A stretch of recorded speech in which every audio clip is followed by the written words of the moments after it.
안녕하십니까, 사기원입니다. 이번 시간에는 선형 회귀 분석의 이론의 정말로 기초적인 내용만 설명 올리도록 하겠습니다.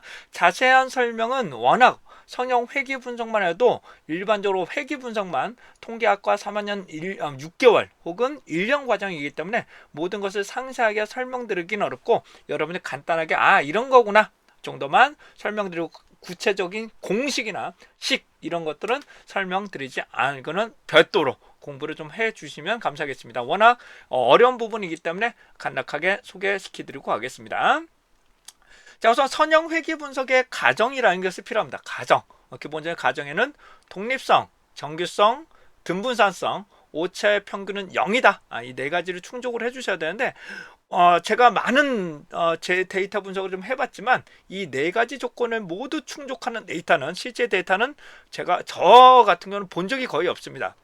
실제 300개 이상의 실제 데이터를 가지고 이걸 모두 충족한다 라는 데이터는 제 경험상으로는 거의 없었던 걸로 기억이 되고요. 그 다음에 선형 회귀 분석은 기존의 자료를 활용해서 1차 직선입니다. 2차 곡선이나 그런 것이 아니라 1차 선형 직선의 함수식을 산출하고 미래를 예측하는 것이 가장 기본이라고 생각을 해주시면 좋겠습니다.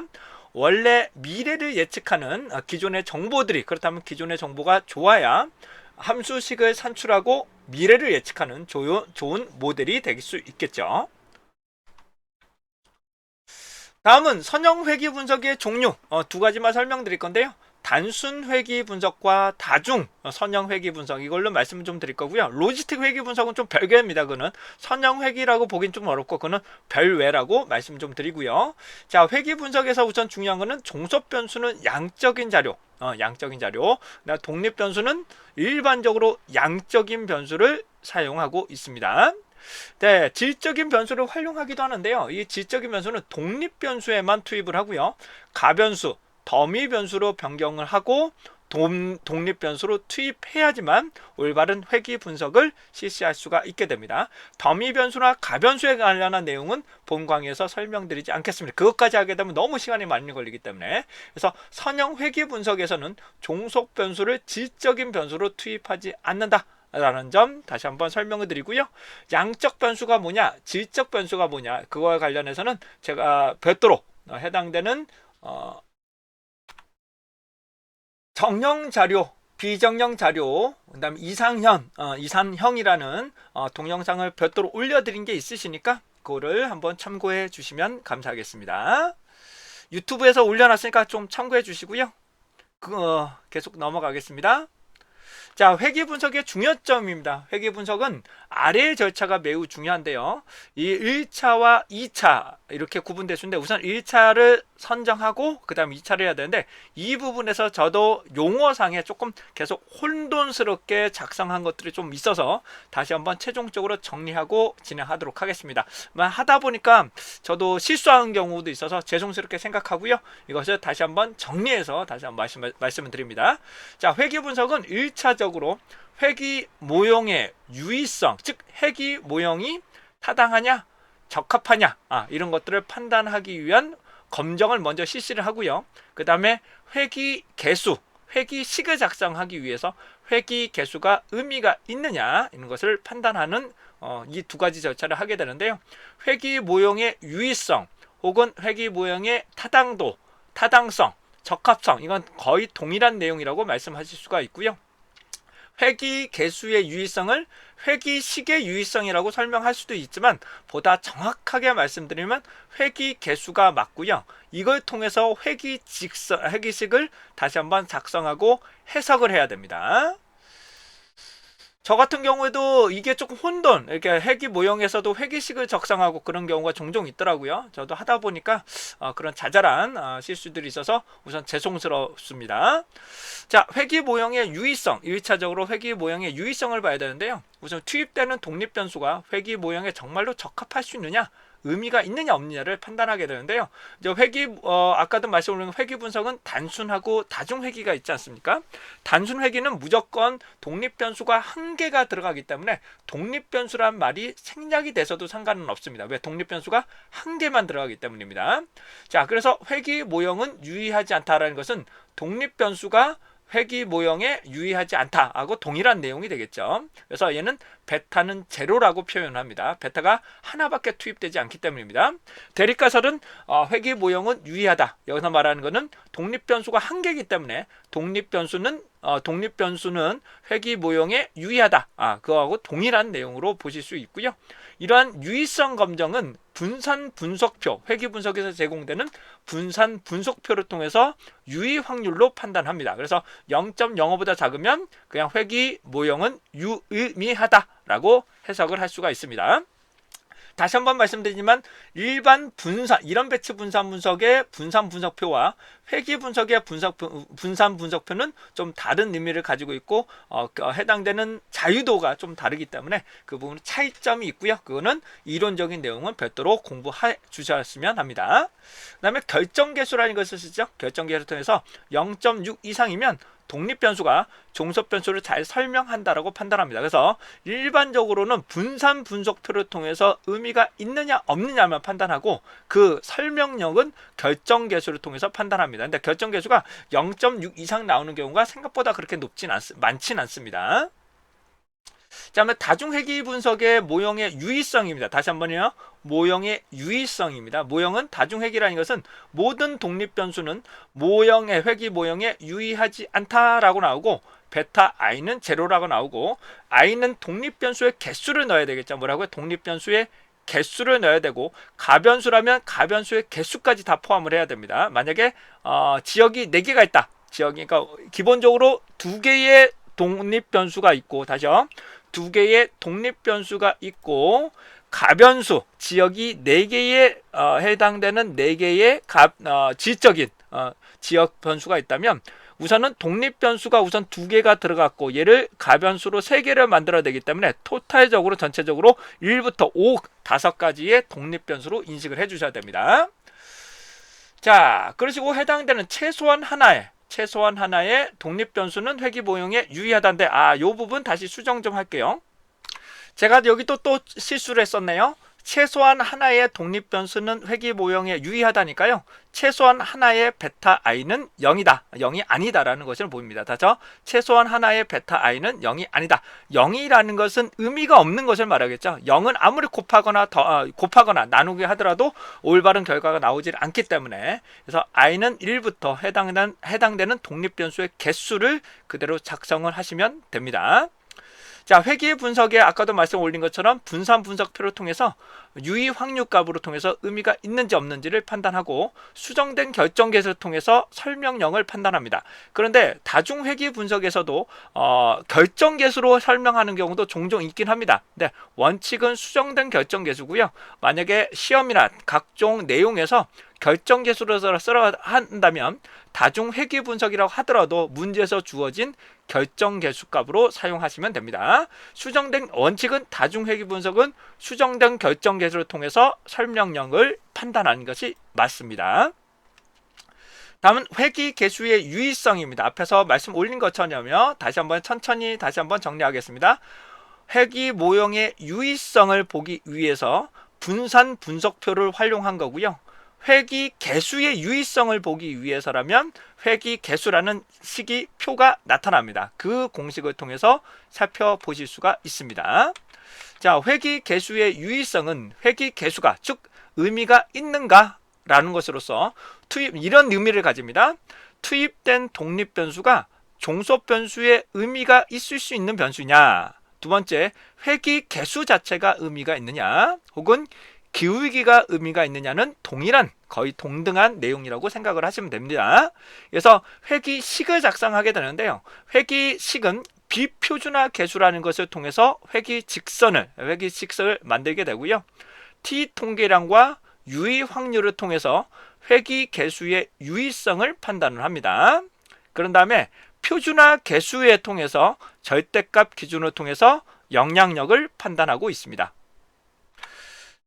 예시를 한번 들어봐 드릴게요. 그냥 이렇게만 말씀드리면 어려우시니까 회귀 개수의 유의성 부분만 표를 통해서 설명드리도록 하겠습니다. 이렇게 비표준화 계수와 표준화 계수 등이 나타나는데요. 요걸 가지고 우리는 특히 여기죠. 표준화 오류보다는 표준 오차라고 생각하시면 되실 것 같습니다. 얘는 표준 오차라고 생각하시면 되실 것 같아요. 자, 그래서 표준 오차. 그래서 요걸 기반으로 우리는 요걸 기반으로 회기식을 작성하시는 거고요. 그다음에 표준화 요걸 가지고 영향력, 즉 실제로 어느 정도 기여하고 있는가를 살펴보는 거고요. 그다음에 해당되는 t값을 통해서 이에 해당하는 독립 변수들과 상수들이 의미가 있는지 없는지를 판단하는 거죠. 물론 t를 통해서 해당하는 p값을 구하는 거니까요. 참고적으로 해당되는 베타를 표준 오차로 나누게 되면 이 값이 t값으로 산출이 됩니다. 자, 우선적으로 예시는 이 정도로 말씀을 좀 드리고요. 계속적으로 가겠습니다. 자, 그렇다면 회기 개수의 의미가 있느냐 없는지를 판단하기 위해서 해당되는 단순 회기 분석인 경우는 회기 개수는 유의하지 않다, 혹은 회기식은 유의하지 않다, 뭐 상관은 없는데 그냥 회기 개수는 유의하다가 좀 더 정확한 말이고요. 회기식은 유의하다도 그렇게 나쁜 편은 아닙니다. 그렇게 보통적으로는 회기 개수는 유의하다 하지 않다, 회기식은 유의하지 않다, 거의 동등하게 인식하고 있습니다. 근데 제 개인적으로는 회기 개수로 하는 것이 조금 더 맞다고 보여지네요. 그래서 회기 개수는 유의하다, 이렇게 보신 건데 0이 아니라는 것이 의미가 있다는 의미가 되겠죠. 자, 계속 갑니다. 다중 회기 분석이라면 모든 독립 변수의 회기 개수는 유의하지 않다. 그래서 해당하는 부분이 0이다. 베타 i는 0이다. 그 다음에 대립가설인 경우에는 최소한 하나의 독립 변수는 회기 개수에 유의하다가 되겠네요. 이거 조금 말을 조금 고쳐볼게요. 이렇게 좀 고쳐봤습니다. 최소한 하나야 독립 변수의 회기 개수는 유의하다. 그래서 최소한 하나의 베타 i는 0이 아니다. 이렇게 최소한 하나의 베타 i는 0이 아니다 라는 것이 다중 회기 분석이라고 보시면 되시겠습니다. 다중 회기 분석, 회기 개수예요. 회기 개수. 그렇기 때문에 모형과 개수는 좀 다르다는 거, 다시 한번 모형과 개수는 다르다는 것을 다시 한번 설명 좀 드리고요. 그래서 회기 개수를 통해서 회기식을 작성하게 되는데요. 회기식은 투입된 독립 변수를 모두 포함해서 작성을 해야 되고, 해석을 통해서 유의성이 있느냐 없느냐를 자세하게 설명을 해줘야 됩니다. 근데 만약에 유의미한 변수들만 투입해서 회기식을 작성한다면 실제로 유의한 독립 변수만 투입한 거와 회기식 자체가 달라지게 됩니다. 그래서 따라서 변수를 투입하는 방법이 매우 중요하므로 입력, 전진, 후진, 단계 선택법에 따라서 회기식, 최종 회기식이 달라지게 됩니다. 자, 다시 한번 설명 올리도록 하겠습니다. 회기식은 다시 한번요. 회기식은 요걸 가지고 작성을 하시는 거죠. 그래서 요거는 상수니까 고정값이고, 그 다음에 해당되는 플러스 요거 곱하기 요거 더하기 요거 곱하기 요거, 그 다음에 요거 곱하기 요거를 더하고 요거 곱하기를 하시면 되겠죠. 얘가 기울기를 말하는 겁니다. 기울기, 얘가 상수, 고정값이라고 보시면 되실 것 같고요. 그 다음에 회기식 결과에 독립변수의 의미가 있는지 없는지를 볼 건데요. 우선 11, 12, 14인 경우에는 의미가 있죠. 0.05보다 작기 때문에 의미가 있습니다. 그러면 기무가설을 기각하는 거죠. 다시 한번 어떻게 된다고요? 기무가설을 기각하는 거죠. 기무가설을 기각하기 때문에 의미가 있는 겁니다. 모든 기준은 기무가설을 기준으로 기각하느냐 채택하느냐가 됩니다. 그 다음에 캐피탈인 경우는 0.05 기준으로 하게 된다면 기무가설을 기각할 수가 없게 되겠죠. 그 기무가설 채택하면 얘는 의미가 없는 변수입니다. 근데 다시 한번 말씀드립니다. 얘가 의미가 없다고 해서 얘를 그냥 빼고 요거 그대로 공식을 회기식으로 작성하시면 안 됩니다. 왜냐하면 실제로 요것만 투입된 거와 식이 달라집니다. 식이 완전히 달라지기 때문에 해당하는 부분은 반드시 이걸 만약 의미가 없다면 얘를 제외를 하시고 다시 분석을 하셔야 됩니다. 그래서 단계 선택법을 전진, 후진 방법을 통해서 회기 직선을 별도로 산출을 하셔야 된다는 것입니다. 결과치가 달라요. 예. 이런 부분은 잘 이해가 안 되시는 분들도 많이 계셔서 말씀을 좀 드렸고요. 그 다음에 이제 표준화 계수를 말씀드리겠습니다. 표준화 계수. 표준화 계수라는 것은 영향력을 보는 거죠. 얘는 영향력을 보는 겁니다. 그래서 상수는 영향력에 대한 내용이 없고요. 이 표준화 계수를 통해서 영향력을 보시게 되는데요. 이 영향력이라는 것은 실제로 기여 정도를 말합니다. 기여 정도를 독립변수가 종속변수 어느 정도 기여하느냐, 영향이 있느냐인데 기울기하고는 조금 관련이 있을 수도 있고 없을 수도 있습니다. 이런 경우를 보시면 표준화 계수인 경우는 얘가 매우 크기 때문에 영향력이 크죠. 하지만 얘는 해당하는 부분에 대해서 어떠신가요? 조금 다른 결과가 나오시죠. 그래서 해당되는 비표준화 계수가 크다고 해서 무조건 표준화 계수가 큰 것은 아닙니다. 얘는 실제로 기울기를 말하는 것이고 얘는 실제로 기여 정도를 말하기 때문에 조금 다르다. 이로 이해를 해주시면 되고, 표준화 계수인 경우는 영향력은 절대값 기준으로 설명합니다. 왜냐하면 해당하는 영향력은 마이너스라고 하더라도 얘는 절대값 기준으로 반대의 방향으로 영향력을 미칠 수가 있는 것이겠죠. 자, 해당되는 표준화 계수는 다시 한번 뭐라고요? 영향력, 절대값 기준으로 영향력을 비교한다 라는 거로 이해하시면 됩니다. 그래서 가장 영향력이 높은 변수는 요게 되겠죠. 가장 높은 변수는 요게 됩니다. 근데 이런 경우가 있을 수가 있습니다. 선생님, 해당하는 부분이 P값이 매우 큰데 해당하는 부분이 표준화 계수가 높을 수도 있나요? 라고 질문하시는데요. 이건 조금 애매한 부분이 있습니다. 조금 애매한 부분인데 제 경험상으로 말씀드리면 우선적으로 해당되는 이 P값이 크면 대다수 표준화 계수 값이 작아집니다. 절대값 기준으로요. 절대값 기준으로 좀 작아집니다. 음수 개념이 아니에요. 자, 0에 가까워진다는 거죠. 0에 해당 부분인데 반드시 그러진 않아요. 반드시 그러진 않아요. 하지만 기울기는 커질 수는 있습니다. 기울기는 자체는. 그래서 의미가 있느냐 없느냐는, 다시 독립변수로서 의미가 있느냐 없느냐는 이 유의 확률값으로 판단을 하고, 그 다음에 의미가 있는 변수에 한정해서 영향력을 보는 게 더 합리적인 방법이라고 판단이 됩니다. 근데 가장 크게 높게 나타나진 않을 것 같고요. 만약에 가장 작은 것을 선택하라 그러면 여기 이 표 그대로 있는 그대로를 작성하시면 됩니다. 왜냐하면 다시 한번 말씀드립니다. 회귀 분석은 의미가 없다고 해서 얘를 제외를 하고 분석을 다시 돌려야 됩니다. 이거를 제외를 하고 다시 돌리게 돼서 이 식이 달라지겠죠. 표준화 계수와 비표준화 계수가 달라지기 때문에 이걸 해당되는 의미가 없다고 해서 마음대로 얘를 제외하고 그대로 이걸 사용하시면 안 됩니다. 그렇기 때문에 의미가 있는지 없는지를 판단을 하고 그 다음에 얘를 그냥 쓸 건지 아니면 전편수를 제외하고 분석할 건지를 다시 한번 실시할 건지를 결정해야 됩니다. 이 과정들이 매우 어려워요. 이 과정들이. 그래서 회귀 분석에서 이 변수 선택법이라고 해서 여러 가지 방법을 쓰게 되는데요. 전체를 다 넣는 입력, 전진, 후진, 가장 많이 쓰시는 단계 선택법 등을 활용할 수가 있게 되겠습니다.